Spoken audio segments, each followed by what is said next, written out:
just don't know. And I've come across so many people that have been absolutely sure of their jobs and then found out like the next day they walk into work and, oh, I'm really sorry, but you haven't got a job anymore. And obviously these days, having something to fall back on is a really, really good idea. And it's not a good idea to wait until that happens to you, because then you're in a state of desperation. So many people haven't got, they can't survive for more than a few weeks if they lose their money. So having that set up on the side before something tragic happens is a really, really good idea. And maybe not just one, but maybe the sort of multiple streams of income is a really good philosophy. So there are several people that write about this, but Robert Kiyosaki and Robert Allen and those sort of people saying, if you haven't got a bit of entrepreneur in you, then, or some people say, what is it? If you're not networking, you're not working.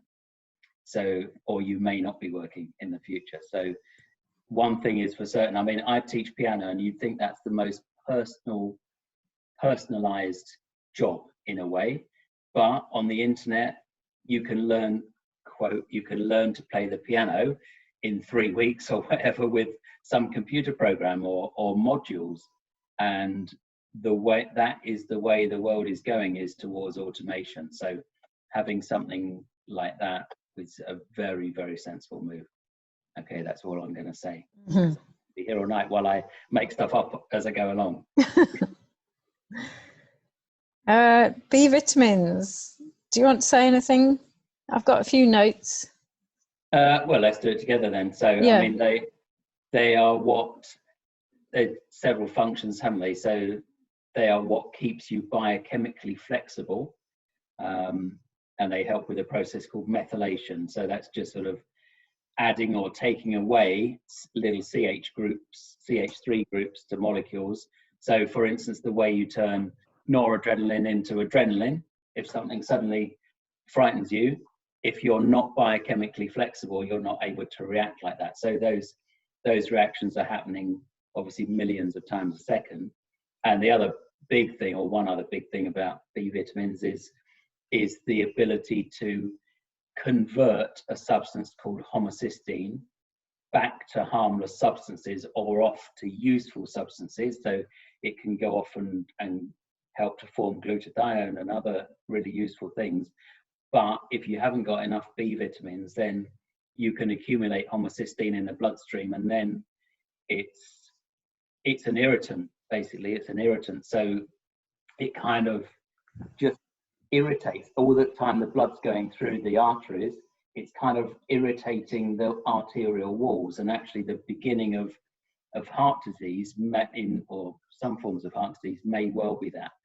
So, or probably is that. So you've got this irritant kind of scratching away at the arterial walls. The body then dumps some of the cholesterol that it's moving around the body and uses that to polyfill those gaps when you've got that inflammation going on all the time. So, and then if you've got a lot of oxidation, then you've got, the macrophages coming in to try and gobble that up. They get oxidized, they become sticky, they stick to the walls of the artery gradually occludes, and then you've got a bit of plaque breaking off and you have a heart attack or a stroke. So the beginnings of this, I mean, it's that molecule, homocysteine, is the molecule that should have the reputation that cholesterol has. Cholesterol is a really important substance, but it's demonized because the drug companies have statins, basically. Because they haven't got something to reduce homocysteine levels, therefore no one learns about homocysteine. But actually it's a really, really important molecule. It's important, but it's also dangerous if it accumulates. Okay, over to you, Angela. What's left to say? Well, I can run through individual B vitamins very quickly. So B1 is thiamine. I know it's really helpful in gut motility. So in people with constipation are quite often low in thiamine. And it's also involved, one of the B vitamins involved in the Krebs cycle, which is the energy production cycle. in the mitochondria. And you find it in brown rice, pork and squash, apparently. B2 is riboflavin. How do you say that, David? How do you say that? I say riboflavin, but some people say riboflavin. But... How do you say it, Vicky? Riboflavin. Yeah, because you've got that sugar D-ribose, haven't you? Yeah. Related in some way, I guess, yeah. Yeah. So riboflavin is also involved in energy production. And I think if you have high blood pressure, you need extra, or quite often it's used in a clinical setting, you know, higher doses of riboflavin to help people lower their blood pressure if the blood pressure meds aren't working. You find it in dairy, spinach, almonds, broccoli. B3 is niacin, which is also involved in energy production, and it's also involved with the nervous system and healthy brain. I think they give it, or people take it for depression, I think sometimes, don't they? Digestion and skin. It's toxic above 50 milligrams a day. B5 is pantothenic acid, and it's part of it's one of the most essential nutrients in the body. It's part of the Krebs cycle, so it's essential for life and energy production, but it's also involved in cholesterol synthesis and processes that involve vitamin A and vitamin D, and hormone synthesis, and also the production of melatonin. And it helps the liver to break down toxins as well, which is, I guess, what you were talking about with methylation as well. Yeah, yeah. And there's no oral toxicity of B5. Non-reported anyway. B6 is involved in over 100 enzymes in the body. And it's it helps in the process of turning glycogen, which is the stored version of glucose, back to glucose. And it's also involved in the immune function and in modulating hormones and in fat metabolism and in the production of neurotransmitters like dopamine and noradrenaline and adrenaline. And yeah, like David was saying, in regulation of homocysteine. And it needs riboflavin, niacin and zinc in order to be activated. It's safe up to 100 milligrams a day, and more than that, they've found some neurological toxicity. And then you've got B7, which is biotin, which is one of the things that we always say is involved in bone health. And I've always called it biotin. I didn't realize it was B7, so I learned something. So bones and hair, and in gene expression, so it's involved in turning genes on and off, and in cell signaling, and in making glucose from fats and proteins, so it's gluconeogenesis. And then you've got folate. Do you want to say something about folate, David? No. What do you want me to say about folate? Well, pregnancy. Yeah, well, only that obviously the recommendation now is 400 micrograms of folic acid for anyone who wanting to get pregnant. I mean, the interesting thing there is that by the time a woman knows she's pregnant, the neural tube's already closed, and the influence of folic acid on neural tube defects has got to happen within that time, the first 4 or 5 weeks of pregnancy. So therefore, it would be advised to have folic acid if you want to get pregnant, not when you find out you're pregnant. Mm-hmm. So that's probably, again, sort of, locking the door after the horse has bolted a little bit. But, yeah. And then the other nice thing is the MTHFR reaction, isn't it? So that the MTHFR is like, well, in the, I don't know who's heard this, but it's the motherfucker gene, isn't it? So, because that acronym almost spells that. So it's a good way to remember it. So MTHFR means that you have a job clearing homocysteine out of your arteries. So your requirements for B vitamins are much more. It affects about 1 in 10 of the population. But it should be that there's enough B vitamins because it's synergistic. So there's enough in the cell essentials even for that population. I think we've had that conversation with Russ Barton before. Yeah. And then there's B12. And I'm trying to remember something I learned, but you maybe know this. But folate, is it that folate hides a B12 deficiency, or the other way around, or? I can't remember which way around it is either. Oh well, it was a good nugget. Because it's linked in with metformin, isn't it? Yeah. Because metformin can make you B12 deficient, so you need to have, if you're on metformin, you need to have your B12 levels checked. I have to check that out. Yeah, I can't remember which. And B12 is really important in the energy production cycle, the Krebs cycle as well. But yeah, and lots of other things. Okay, I think that's it. That's a wrap for B vitamins. Okay, cool. Then Biomega, I don't know how many people have seen that there's a new video out for Biomega. Has anyone seen it? I haven't. Okay, shall I play it? If it's good.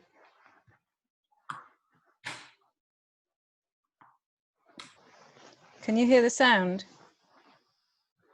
No. Hold on. Can you hear it now? Yes.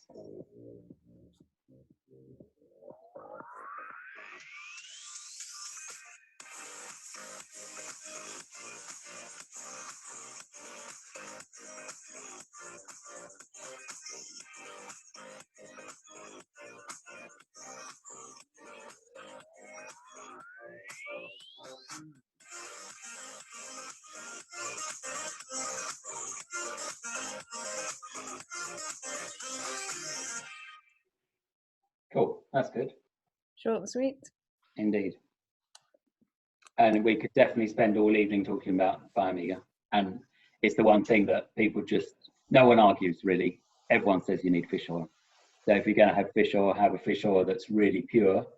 So the story about it is that if you have a grain of salt in the Olympic-sized swimming pool of Biomega, it would fail their purity test. So a lot of companies test for mercury and PCBs and things like that, but they don't take it out because you need expensive equipment to take it out. So you need to have it certified pure and third party that it's pure as well.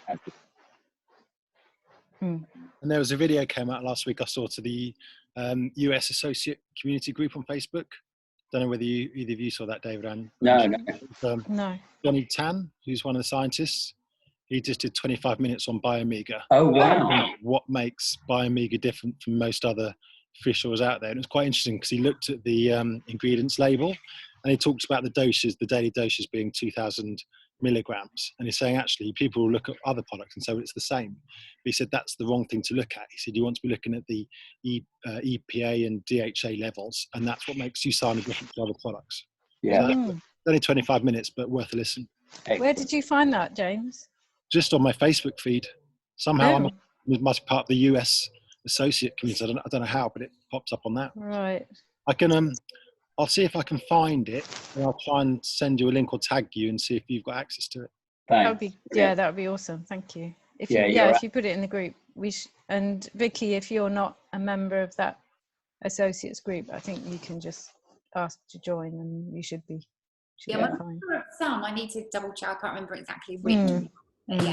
Yeah, that's exactly right. Though it's those two active ingredients, EPA and DHA, which are the levels of that are really. So we got 1,050, I think, in the daily dose, and that's the kind of normal maintenance dose. If you've got something like arthritis, the therapeutic dose for arthritis is 3 times that.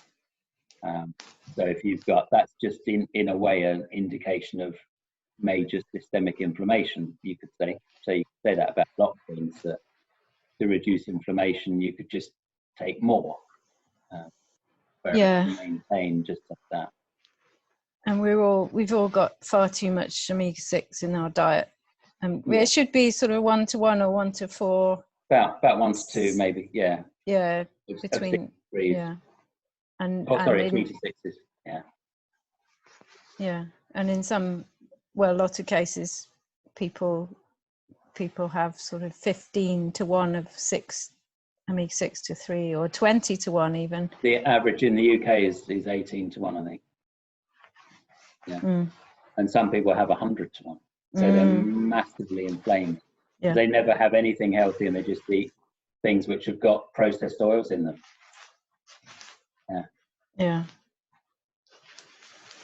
So back, no, not that one, don't want that one. Go back. Right, and the next one was AFC Bournemouth, and I was kind of hoping that you would be able to say something about that, David, because you know about how it came into being. Well, my sponsor, who's Tony Derbyshire, is the or I'm not sure if he's moved on now, but I think he still works there. I think it says on his biog, it says he is still. So he's the performance coach at AFC Bournemouth, and another guy in the team who's Matt Lovell is the nutritionist at AFC Bournemouth, and they are the fittest team in the league. If you look at how much, because they put all these sort of what they call them, like satellite trackers or whatever on them when they're training or when they're playing matches, and they record how much ground they cover during a match, and they hold the record for covering the most ground, i.e. they're fitter than other teams, and it's quite a big difference. And they've also got like the number one, the person that covers the most ground is also an AFC Bournemouth guy. So AFC Bournemouth have been using USANA for about, I've got some good stories on that, for about must be about a dozen years now, and or not quite that long, maybe 10 years, and they were just about to be relegated out of the Football League completely, and then they started USANA, and they've gone Division 2, Division 1, Premier, and now I don't know where they are in the, because I don't really follow football, but they're still in the Premier, but I don't know how far down. It's worth tons, and I know that third from the bottom, my husband says. Oh, okay. Oh, that's not too good. But they had one of the players had compartment syndrome, which I think quite a dangerous thing to have, and Tony put him on a kind of specialized USANA thing, and his compartment syndrome went away, and he ended up scoring something like 11 goals that season, and he hadn't scored for them before, and that meant they went from Division 1 to Premier League, and it was worth something like £60 million, the difference between being in Division 1 and being in the Premier League. So you could say, probably a bit of an exaggeration, but you could say, like, curing this guy's compartment syndrome and allowing them to get up in Division 1, which might have cost Bournemouth a few £100s in products, was worth millions of pounds in sponsorship money or whatever, however they paid.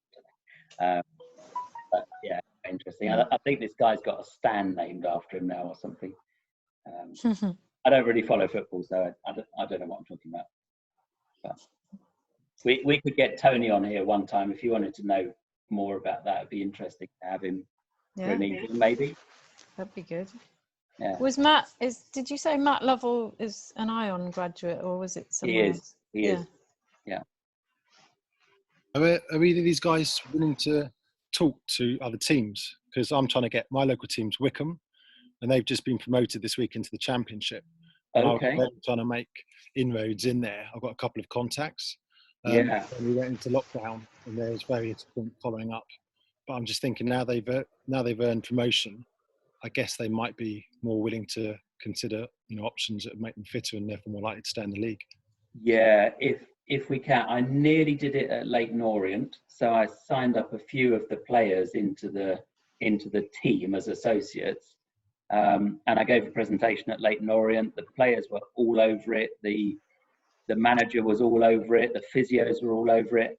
But the guy who actually had the checkbook was in America, and he never heard my presentation. And I think they went back to him to say, we've come across this thing, it's really good. And but it was by then diluted information. But I have done a presentation with Tony, which was basically it was to some footballers, and it was also to whatever they called headhunters, I think. What do they call them? And these people who kind of headhunt players. So Scouts, yeah. That's it. Thank you. Boy Scouts, yeah. That's it. So I think he'd be willing to do that. Yeah. Don't see why not. I mean, we're all in his business, and yeah. Yeah. Cool. Okay, thanks. Okay, sure we can pull that. Sure we can. Cool. So moving on to beta glucans. So I chose beta glucans because they're in one of our immune products, or the sort of main product for the immune system, which is pro-glucamine. Oh, Charlie's disappeared. Oh, not that one. Oh, that was me B vitamins. So that's the Krebs cycle. I forgot I put that slide in. So you can see all the B vitamins involved in energy production in the mitochondria there. So, and this is, so the background picture is reishi Ganoderma lucidum, which is one of the two mushrooms in proglucamine. The other one is shiitake, and both of these are really potent mushrooms that have been used in Chinese medicine for 2,000 years, and they were they were considered to be the pinnacle of herbs, herbal remedies, and they were given to the emperor to give the emperor a long life.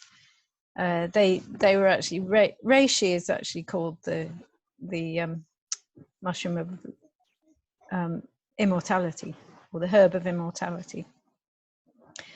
And one of the main active ingredients in reishi and shiitake are the beta glucans, which are found in the cell walls of mushrooms, but also yeasts.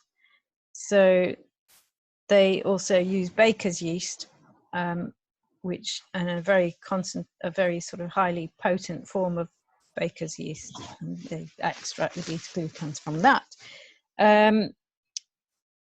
And so the reishi is grown on, they grow it on purple corn, which is very rich in antioxidants, and on brown rice, and it's very genetically pure version of reishi. And yeah, there's been studies that show that it's very helpful for upper respiratory health. And cancer protection. Yeah. I don't know if we're allowed to say that, but cancer protection. Yeah, I think it's interesting. My mum's just started to take this. Right. Yeah, that's Yeah, I mean, I used to be in a network marketing business for reishi Ganoderma, and it's everything under the sun, basically, and there are also studies relating to stress, so it calms it. It's shown to be helpful in moderate level, low level stress, and people have been shown to maintain their sort of calmness and mental clarity even under low level stress. And also after exercise, so they recommend it for athletes, because exercise is putting your body through physiological stress, so they recommend taking this after exercise. Interesting. It is in what the Bournemouth players take. Yes. Yeah. Angela, And it's also sorry. Go on. When you say taking after exercise, would you not take it in a morning pack and an evening pack like you would with your other vitamins? Would you take it then literally after your bout of exercise for the day, or would you I think if you're taking it twice, I think generally I've heard that it's best to take supplements, to leave a good window around, you know, taking supplements and then doing the exercise. So you don't take it too close either side. Okay. And if you, I'm not sure what the recommended dose is. I imagine it's 2 a day. Do you know, David? Yeah, it is 2 a day. Yeah. So I would take 1 in the morning and 1 after exercise. Because it's going to help. In the morning. But what if your exercise is the morning? So you would take it. Then I would take it after the exercise. After the exercise, and then again in the evening. Yeah. Yeah. Okay. Yeah. The other thing that's in this product is zinc, which is known to be, you know, helpful for immune function, and it facilitates cell communication as well. So that's that. And then the other one is bilberry. Oh, yeah, bilberry, which is in Vision X. Sorry, Vicky. Guys, my doorbell's just gone. Okay. Have a great evening. Yeah, have a great evening. Nice to see you. Sorry to rush it off. We'll see if you can remember any of it tomorrow. There'll be a quiz. Oh my God. Okay, thank you. See you soon. See you soon. Bye. Bye. Bilberry is in Vision X.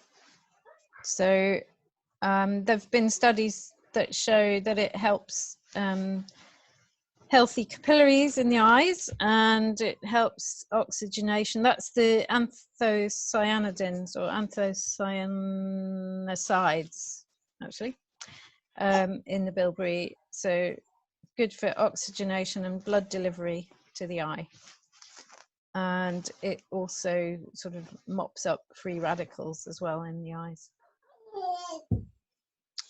Yeah, that would be really important for diabetics then, wouldn't it? Yes. Because for diabetics, there are certain tissues in the body which are very sensitive to glucose. The eyes are one, the nerves are another, the kidneys are another.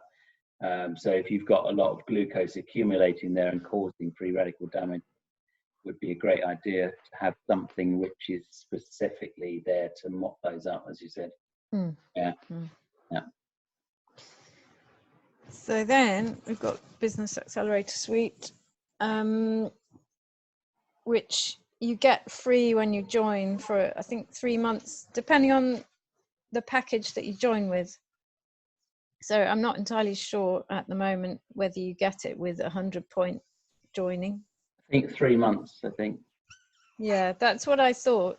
But I wasn't sure if Vicky had it or my other new people. Oh, right. So need to check that out. But yeah. Well worth. I mean, I can't do without it. No. Personally. No. Do you have it, James and Sabrina and Charlie? Yes. Yeah.